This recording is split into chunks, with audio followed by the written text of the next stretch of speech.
this video. What are we doing about this video?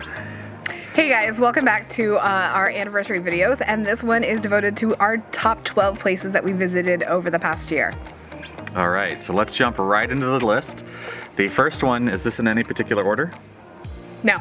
No particular order. The first one is Moss Park in Central Florida. It was the first place we stayed.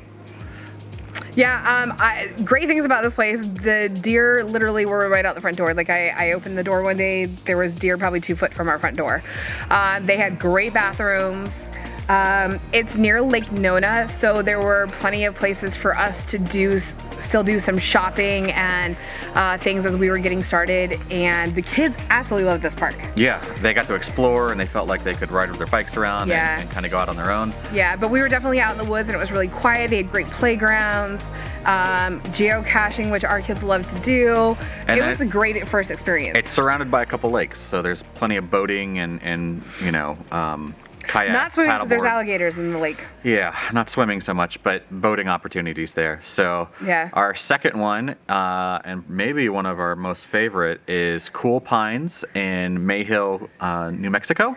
Yeah, so we had been in the desert for probably 2 months at that point. Yeah. And we were just looking for a spot, and I came across this it was kind of close to White Sands National Park in New Mexico, and so we happened along this cute little RV park, Cool Pines.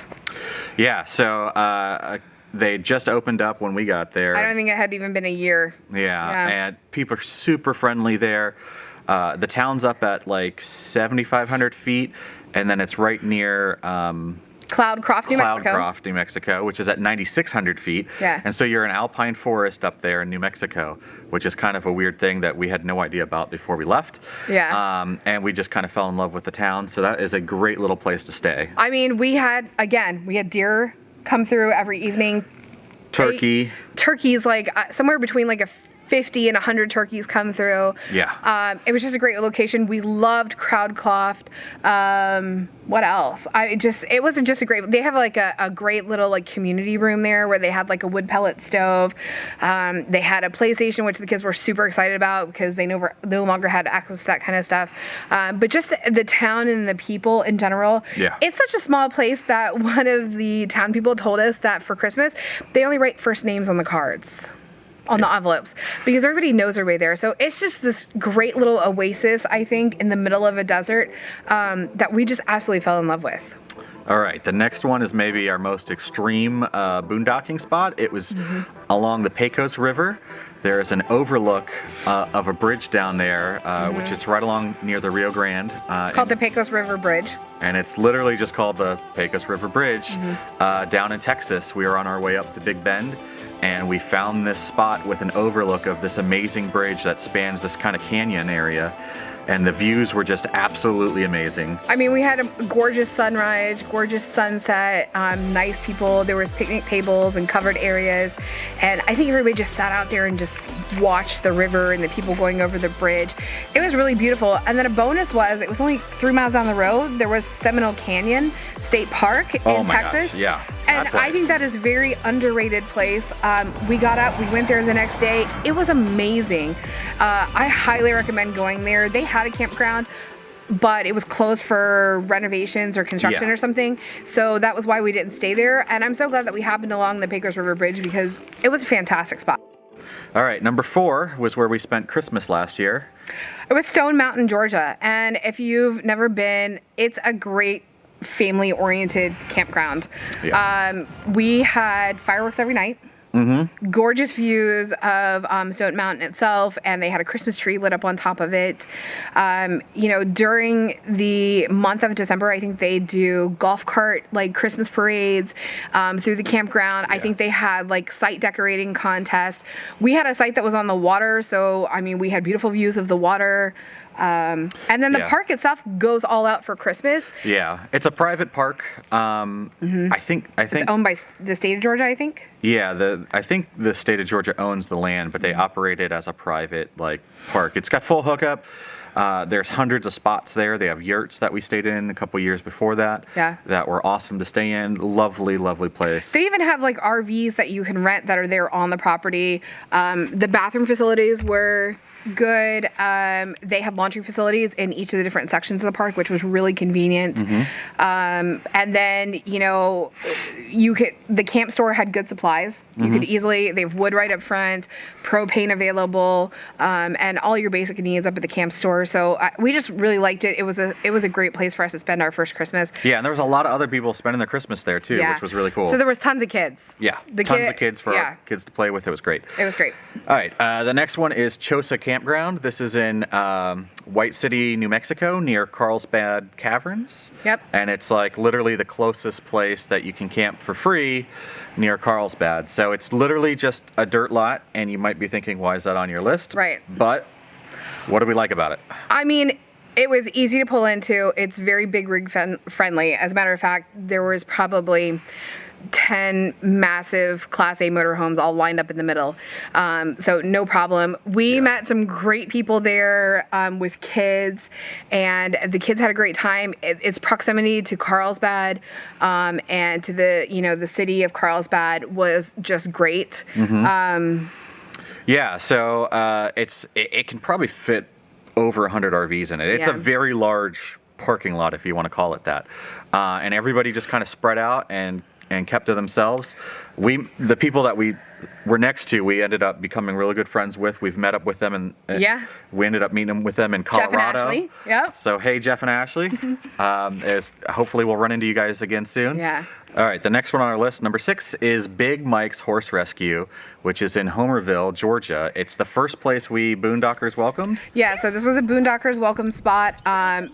He has a great property because he has his farm property, and then he has a field that's adjacent to it. And his field is set up for boondockers. And one side of the field actually had water and electricity for a small fee. And then the other side has no amenities for if you just want to straight up boondocking, and there's no fee for that. Yeah. But the big thing, I think, for us was the farm. Yeah. So he's got a horse rescue, obviously, it's in the name. But they had all kinds of farm animals. They were very open with us. They said it's your farm while you're here. They opened up the gates. We got to go through, and like the kids collected. They let the kids help feed some of the animals and collect eggs. And then the next morning, this was probably the best part of the whole trip, and the kids will tell you this is their favorite thing. So they opened the gate into our field from where the horses are kept, and the horses came right into our area, and they were literally trying to walk in our door to eat more apples and carrots that we had brought along for them. Yeah, because I had read ahead of time that you could bring apples and carrots to feed the horses. So we had one who literally had his hooves on our first step. Yeah. With his head practically halfway into the camper. So yeah, so shout out to Big Mike. Thank you for rescuing those horses. And it was an awesome experience that the kids still talk about. Yeah, absolutely. So the next one on our list, number 7 out of 12 that we got to get through, is Prospector Park in Dillon, Colorado. So Dillon and the surrounding Copper Mountain area is probably one of our favorite places in the whole world. Yeah, so Dillon, Prospector Park is on one side of the Dillon Reservoir? Okay, and then you have Frisco on the other side, and then Copper Mountain is just a little beyond that. So we stayed there because we were visiting some friends, and we really just liked that area. And this park was great. Hello, Dawson family. It was great to be up there with you guys and see you there. Yeah. So the park itself was awesome, great views. There was a place for the kids to get in the water, just right down the road where they went paddleboarding, and they loved it. There was geese. Again, the campsites were fairly spread out. Yeah, and there was a lot of kids there. Our kids made some good friends. They were playing baseball and stuff, so that was really awesome. Yeah. All right, number 8 on our list is Distant Drums in the Verde Valley of Arizona, right near Sedona. So I'm going to say this is probably the most resorty type RV park that we probably have been to. I believe the full name is Distance Drums RV Resort. Yeah. So it is a resort. So there's a pool, there's a giant jacuzzi, they've got a playroom, a workout room, they have laundry on site. Yeah. They have the best bathrooms because they're individual like rooms. Yeah. And they're huge. They're like as big as a bedroom. They Yeah. were super nice and super clean. Yeah. So the facility itself is really nice asphalt. Everything's smooth, and then concrete slab for your spot. So everything's perfectly level when you get there. Yeah. So the amenities just couldn't be beat there. And it had a really decent price. They offered a discount if I think we got like if you stay 6 days, then you get your 7th day. And I know that's a pretty typical one, but this place had a very good rate. It was really nice. So I think some of the big positives of this is it's about 25 minutes from Sedona, 20 minutes. Yeah. Yeah, depending on traffic. It is near Montezuma's Castle and Montezuma's Well. And then it is near the town of like Cottonwood and Jerome. And there's another national monument over there, which is called our favorite, Tuzigoot. Tuzigoot. Because we just like to say the word. Yeah. So it's a place that we actually went to twice on our travels already. So and we will probably be back again if we're ever in the Sedona area. We'll definitely stay there again. Yeah. So the next one on our list is number 9 is Falcon State Park, which was probably one of my favorite places to be because of the pigs. Well, they're not pigs. They're The javelinas. javelinas. Yeah. And that's the whole reason we went to this place. So Falcon State Park is along the Rio Grande River.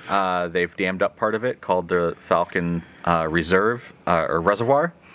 And so it's one of the best places to watch birds. I think there was over 200 different species of birds that were sighted there. I think it's on the National Birding Trail. Yeah, and for sure. And then further south of it, there's like 2 more big birding areas.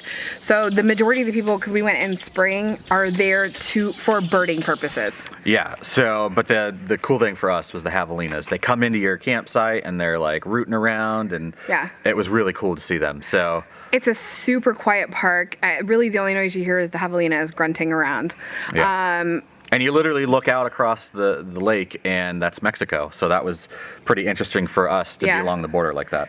We found like probably one of my favorite groceries, Border Town. Border Town. It was called Border Town.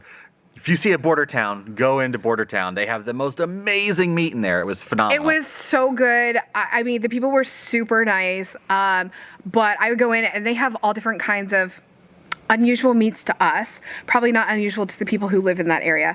And I would ask them, like, what kind of seasoning is that, and what is that, and kind of stuff, because a lot of stuff is in Spanish. It's cool. But the meat there was amazing. It was very inexpensive. That place was sparkling clean in the ones that we visited there. I mean, it was great. So if you're ever in that area, definitely go pick up, like, some of the fajita meat that they have, because it was so good. All right, so that brings us to number 10, which is Yellowstone RV Park in Pinedale, Wyoming. This is funny because Mark thought this was going to be just we thought it was going to be a terrible spot because it's real far from. Well, we thought it was going to be real far from Grand Tetons and then Yellowstone. And when you looked on the satellite, it just looked like nothing. But in reality, they had just opened, so they didn't have the satellite images of the beautiful RV park that they've built there. It's beautiful. The owners live on site, and so they were very, very involved. They had a cornhole tournament. They had a movie night. They had like free hot dogs and s'mores and stuff. So it was a really, really cool place to stay. The town of Pinedale itself was awesome. It was definitely a pleasant surprise. They have a really nice, huge grocery store there with a fly shop attached and like a hardware store that was really helpful. They have probably one of the best aquatic centers that I have ever seen. And you can get like a visitor pass. It was super inexpensive. We visited there, I think, at least 2 or 3 times with the kids. It was a great motivation for them to get their work done, so we could go, because it's all indoor, and they had slides, they had a lazy river, they had lap pools. It was really great. And obviously they had lifeguards on duty. They also had a rock climbing wall and a gaming area. So, I mean, it was great. Yeah, it was an awesome place. The kids like loved it. In addition to that, there was 2 different museums. And we went and visited those, and they were really cool. We learned so much that we didn't even know about. The little town itself was really cool. There's some big lakes there that you can go visit. We paddleboarded in one that was crystal clear and beautiful. They have some awesome festivals, like the festival of, I think it's the Mountain Men, and some other stuff. It's a really cool place. Yeah, so, all right, number 11. is one of our favorite places too. This is Goose Island State Park down in Rockport, Texas. So this is right on the Gulf Coast. Yep. We got to stay right next to our camp host, who was awesome. Yep, Mr. Larry and Miss Sheila. They were super awesome. Larry taught us how to fish in that area, and so every morning Bryce was getting up and hooking into redfish, black drum, a whole slew of species that he'd never caught before.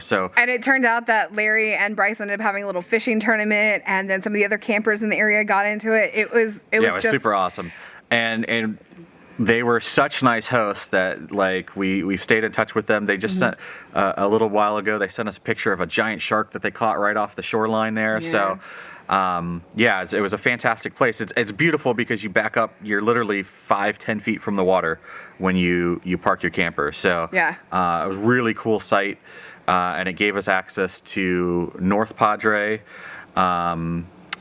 Mustang Island, Corpus Christi, and that whole area. And so it's just beautiful for fishing and being on the beach and enjoying the water. Again, it's close to grocery stores and a lot of amenities.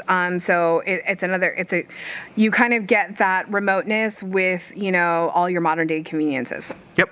All right. And our last one is along the river RV park in Dolores, Colorado, which is the Four Corners area. Yeah, so I found this place on Campendium because I forgot that there was a holiday weekend coming, and we were out of spaces to go, but I found this, and it is run by a lovely retired couple who own a farm across the street from the river property, and then the property that they own on the river, they have 5 spots with picnic benches and like a fire, not a pit, but it's some kind of fire stove there. Yeah. They've got a nice little dock over the rushing Dolores River that's going by that we caught trout on. And we watched kayakers coming down, which was really cool. The town itself is super small. It's only a couple blocks long. There's no stoplight. Yeah. It's awesome. But we had great food there. Yeah, food was fantastic in town. And we just love the town. It gave us quick access to a bunch of fishing and forests and Mesa Verde's nearby. And then there's a bunch of Telluride is like up the street from it. There's a couple other things, but all the spots have water views, and 4 of the 5 spots are directly on the water. Now it is dry camping. Almost boondocking really, but she will provide water if you need it while you're visiting there. They come and pick up the trash from you. I mean, just super nice. The lady was so nice. She took the kids on a four-wheeler tour of the property, and then she brought us cake. Yeah, she loved the kids so much that she brought us cake. And some other the day food. that we left, she brought the kids like snacks for the road. Just super, super nice people, and it was just a great little place to stay. So I'm glad we found it. We'll definitely go back there. For sure. Yeah. So that is our top 12 places we stayed. I don't think they were all in different months, but I guess that was sort of the feel we were going for. But be sure to like and subscribe and click the notification bell and do all that great stuff. We love everybody's support and feedback that we've been getting.